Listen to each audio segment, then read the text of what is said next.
प्यारे दोस्तों, क्या आज की कहानी सुनने के लिए आप लोग तैयार हैं? तो चलिए आज की कहानी शुरू करते हैं। बहुत समय पहले की बात है। नीलमपुर नाम के एक गांव में कोई आदमी रात के अंधेरे में मंदिर के पास एक छोटी सी बच्ची रोती हुई छोड़कर चला जाता है। जैसे ही सुबह हुई और लोगों की चहलकदमी शुरू हुई तो राधिका नाम की एक औरत मंदिर प्रार्थना करने के लिए आई। जैसे ही उसने देखा कि एक छोटी सी बच्ची वहां पड़ी रो रही है तो उसने जल्दी से उस बच्ची को गोद में उठा लिया और बोली, अरे ये बच्चा किसका है? आसपास के लोगों से पूछती हूँ, भला ये मासूम बच्ची यहाँ क्यों रो रही है? इतना कहकर वो आसपास की औरतों से पूछने लगती है और सब लोग कहते हैं कि ये बच्चा किसी का भी नहीं है। राधिका का इस दुनिया में कोई नहीं था।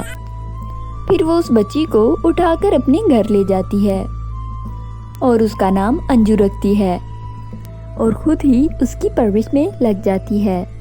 ऐसे ही समय बीतता जाता है। ऐसे ही समय बीतता जाता है। एक दिन बड़ी सी गाड़ी में एक औरत आती है जिसका नाम राधना होता है। वो राधिका के घर जाती है और कहती है, क्या यहाँ पर कोई छोटी सी बच्ची रहती है? हाँ मैडम, मेरे पास एक बच्ची है, मगर आपको कैसे मालूम हुआ? मुझे किसी ने बताया था। मैं उस बच्ची को गोद लेना चाहती हूँ। तुम जल्दी से ये बच्ची मुझे दे दो। नहीं मेम साहब, ये बच्ची मेरी है। मैं इसको किसी को नहीं दे सकती। इसके अलावा मेरा इस दुनिया में और कोई नहीं है। आप प्लीज़ यहाँ से चली जाइए। ये सब सुनकर राधना घर आ जाती है और घर आकर गुस्सा करती है और तभी वो सोचने लगती है। राधना बहुत ज़्यादा अमीर थी। अमीर होने के साथ साथ वो लोगों का भविष्य भी बताया करती थी। तभी वो अपने बेटे का भी भविष्य देख चुकी थी। गोपाल की कुंडली में किसी गरीब लड़की से शादी लिखी हुई थी। जब राधना उस लड़की को अपने बेटे के भविष्य में देखती है तो बार बार उसको राधिका ही नजर आती है। अरे अगर मैं भविष्य देख सकती हूँ तो मैं भविष्य बदल भी सकती हूँ। मैं इस लड़की को जिंदा कभी नहीं छोड़ूंगी। भला ये इतनी गरीब लड़की मेरी बहू कैसे बन सकती है? ये सोचकर राधना कुछ गुंडों को राधिका के घर अंजू को मारने भेजती है। लेकिन वो गुंडे बहुत कोशिश करते हैं। वो हर तरीके से अंजू को मारना चाहते हैं मगर वो मरती ही नहीं। ये सब देखकर वो लोग भी परेशान हो जाते हैं।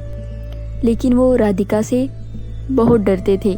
इस वजह से वो आकर राधना से कह देते हैं कि उन्होंने उस बच्ची को मार दिया।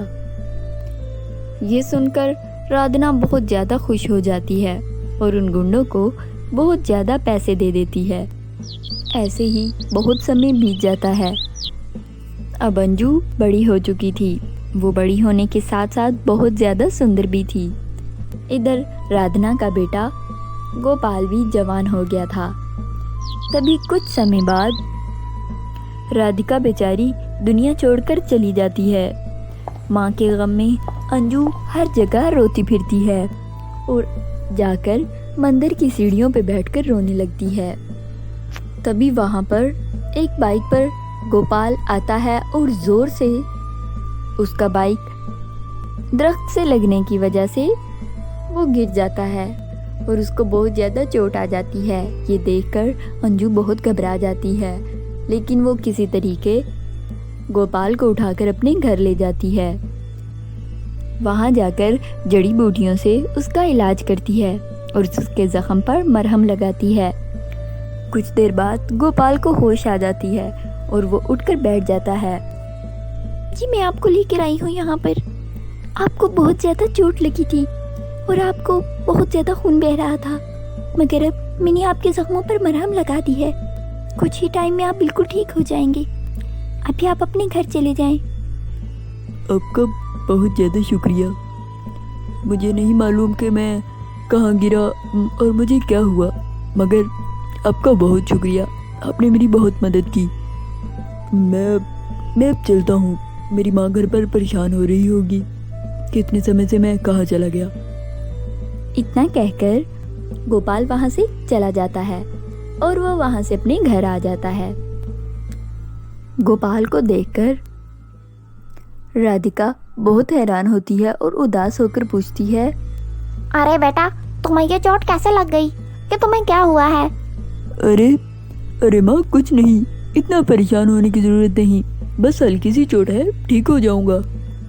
इतना कहकर गोपाल अपने कमरे में चला जाता है और वहाँ बैठकर बार बार अंजू के बारे में ही सोचने लगता है। उसकी आंखों के सामने बार बार अंजू ही आ रही थी।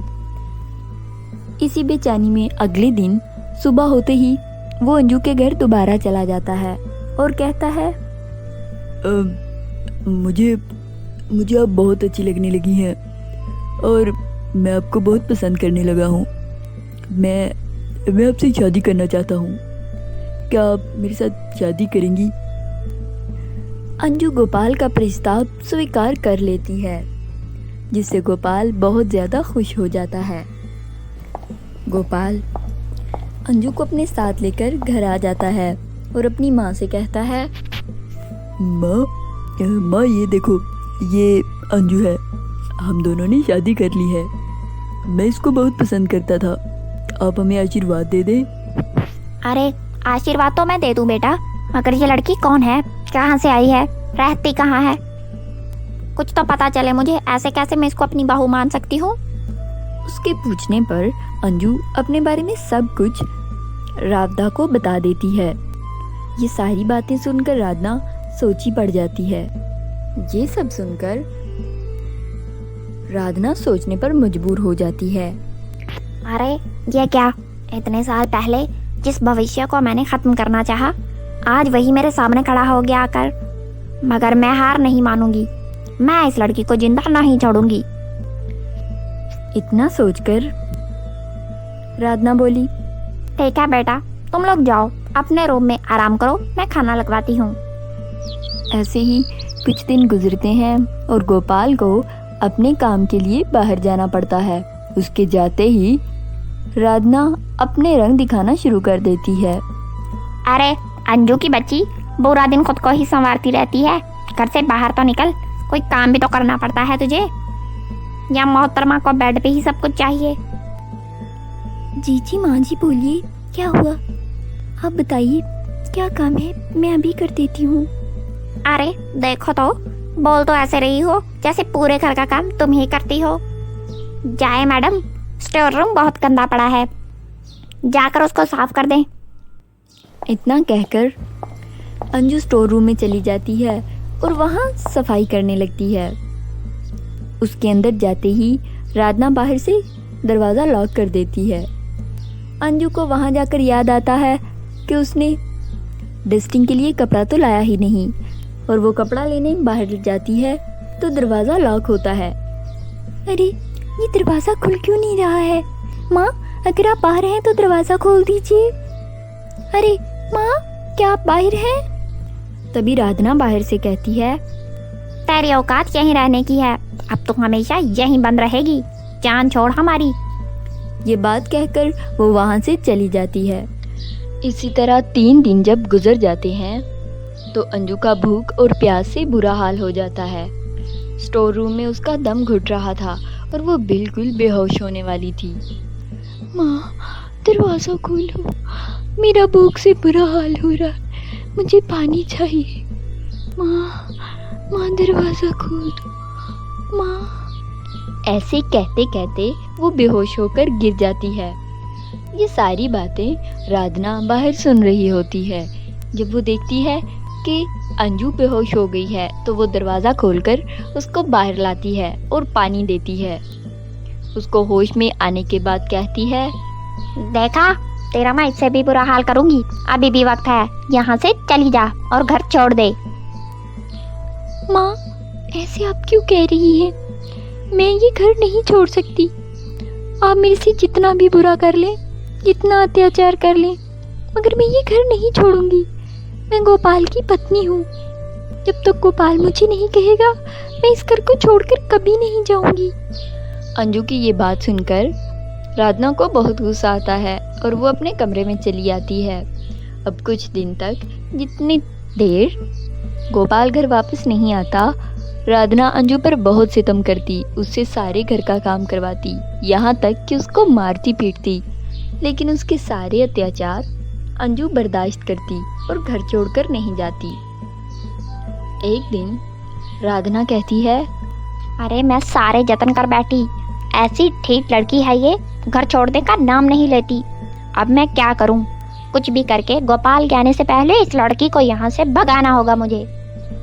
ऐसा कहकर राधना अंजू को बुलाती है और बोलती है, अरे महारानी, अगर सजने संवरने से टाइम मिल गया हो तो बाजार जाकर कुछ खाने के लिए आ।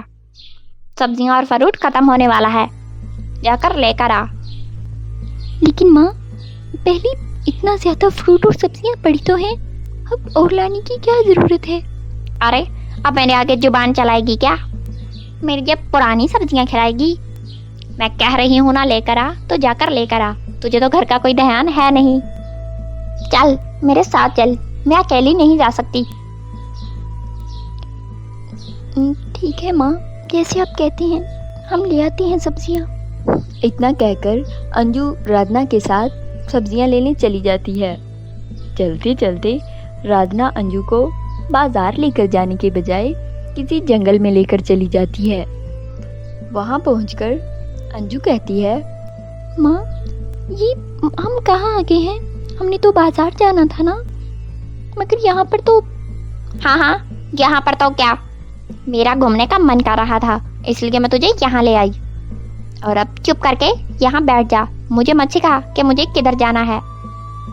ऐसा कहकर वो अंजू को एक बहुत ऊंची पहाड़ी पर ले जाती है, जिसके नीचे बहुत बड़ी पानी की नहर होती है। अरे वाह, देख पहाड़ी के ऊपर से पानी देखने में कितना अच्छा लग रहा है। अंजू, तू भी आगे आकर देख। राधना की बातें सुनकर अंजू भी पहाड़ी के पास आकर नीचे समंदर देखने लगती है। जैसे ही वो आगे होकर पानी देखने लगती है तो राधना अंजू को धक्का दे देती है और खुद वो जल्दी से भागकर घर आ जाती है। घर आकर सोचती है, अरे शुक्र है जान छूटी, ऐसे तो एक करमजली से पीछा छूटने वाला नहीं था। अब जान छूट गई मेरी इससे। वहीं दूसरी तरफ जब अंजू पहाड़ी से गिर रही थी तो गिरते गिरते उसके पर निकल आते हैं और वो उड़ने लगती है। अरे ये क्या हो रहा है? मेरे पर कहाँ से आ गए? मैं कैसे उड़ रही हूँ? जब वो वापस जंगल में आ जाती है तभी उसके हाथ में एक छड़ी आ जाती है। अरे पहले वो पंख, अब ये छड़ी, मैं क्या करूं? मैं क्या बन गई हूँ? मुझे कुछ समझ नहीं आ रहा। उसके ऐसा कहते ही वहाँ एक परी प्रकट होती है और वो उसको बताती है, मैं तुम्हें बताती हूँ, तुम एक परी हो, इसलिए तुम्हारे पास ये पंख, ये छड़ी आई है। अरे ये आप क्या बोल रही हैं? पंख, परी, मुझे कुछ समझ नहीं आ रहा। अरे मैं तुम्हें सब समझाती हूँ। बहुत समय पहले जब हम परीलोक में सब रहते थे तो हम सब बहुत हंसी खुशी रहते थे, मगर एक दिन कुछ चुड़ैलों ने हम पर हमला कर दिया, जिसकी वजह से बहुत सारी परियां जल गई थी। बाकी परियां उसने अपने वश में कर ली थी। उस समय हमें कुछ समझ नहीं आ रहा था कि हम क्या करें, बहुत हंगामा हो गया था। इसलिए तुम सबसे छोटी परी थी, हम तुमको ज़मीन पर छोड़ गए थे। लेकिन अंजू, अब सब कुछ परीलोक में ठीक हो चुका है और तुम 18 वर्ष की हो चुकी हो। अब तुम्हारी शक्तियाँ भी तुम्हें मिल चुकी हैं। अब तुम वापस चलो परीलोक में, हम तुम्हें लेने आए हैं। नहीं, मैं चाहती हूँ मैं अपना जीवन अपने पति और अपनी सास के साथ बिताऊं। आप कृपया करके मुझे साथ ना लेकर जाएं। ठीक है अंजू, मगर बाकी परियां तुम्हें देखना चाहती हैं। तुम एक बार मेरे साथ चलो, उसके बाद तुम ज़मीन पर आ जाना। ठीक है परी माँ, मैं आपके साथ चलती हूँ। इसके बाद अंजू परीलोक चली जाती है। वहाँ सब परियां उसको मिलकर बहुत खुश होती हैं। बहुत दिन बीत जाते हैं। सारी परियां उससे बहुत प्यार करती हैं। उसके बाद अंजू कहती है, परी माँ, अब मुझे जाना होगा, बहुत दिन हो गए, मुझे अपने पति के पास लौटना है। हाँ ठीक है, तुम ठीक कह रही हो, चलो मैं तुम्हें छोड़ देती हूँ। इतना कहकर अंजू ज़मीन पर आ जाती है। ज़मीन पर आते ही वो अपने पूरे घर में अपनी सास को ढूंढती है, मगर वो उसको कहीं नहीं मिलती। थक हार कर अंजू उसको ढूंढते ढूंढते रोड पर चलने लगती है। वहाँ जाते जाते वो देखती है कि उसकी सास भीख मांग रही होती है। ये देखकर वो बहुत हैरान रह जाती है। अरे माँ, आप यहाँ पर क्या कर रही हो? आपकी ये हालत किसने की? अब राधना सारी बातें अंजू को बताती है और उसको अपनी झोंपड़ी में ले जाती है। अंजू जब घर आकर गोपाल को देखती है तो वो हैरान रह जाती है। गोपाल का एक बाजू टूट चुका था। वो देखकर बहुत उदास हो जाती है। माँ, ये सब क्या हुआ है? आप लोगों को क्या हो गया? हाँ बेटी, ये सब कहीं ना कहीं मेरी अमीरी का घमंड है, जो आज बुरे तरीके से चूर हो गया। ये सब तुम्हारे साथ बुरा करने का नतीजा है, मेरे कर्मों का फल है। ये सब मेरी ही गलतियों की सजा मेरे बेटे को भी भुगतनी पड़ गई। और बेटी, तुम्हारे साथ भी मैंने बहुत बुरा किया, तुम भी मुझे माफ कर देना। नहीं माँ, कोई बात नहीं, मैंने आपको माफ़ कर दिया। मैं हैरान हूँ कि इस तरह कैसे हो गया। मेरे गोपाल को क्या हो गया? लेकिन आप परेशान मत हो, मैं सब ठीक कर दूंगी। इतना कहकर अंजू अपनी छड़ी घुमाती है और वो गोपाल के बाजू को बिल्कुल ठीक कर देती है और अपनी जादुई शक्तियों से उस गंदी सी झोंपड़ी को इतने बड़े महल में बदल देती है। वो सब कुछ हासिल कर लेती है, जो कुछ उन्होंने खोया था। ये सब देखकर राधना चौंक जाती है और बोलती है, अरे बेटी, तुम्हारे पास जादुई शक्तियाँ हैं? हाँ माँ, मैं एक परी बन गई हूँ। अब मैं जो भी चाहूँ मैं कर सकती हूँ। उसके बाद सब कुछ ठीक हो जाता है। अब राधना अपनी बेटी से भी बढ़कर अंजू से प्यार करने लगती है और वो तीनों उस घर में हंसी खुशी जिंदगी गुजारने लगते हैं। प्यारे दोस्तों, कैसी लगी आपको हमारी आज की कहानी? हमें लाइक और कमेंट करके ज़रूर बताइए और अपने दोस्तों के साथ भी शेयर करिए। मिलते हैं नेक्स्ट कहानी में, तब तक आप अपना ख्याल रखिए। बाय बाय दोस्तों।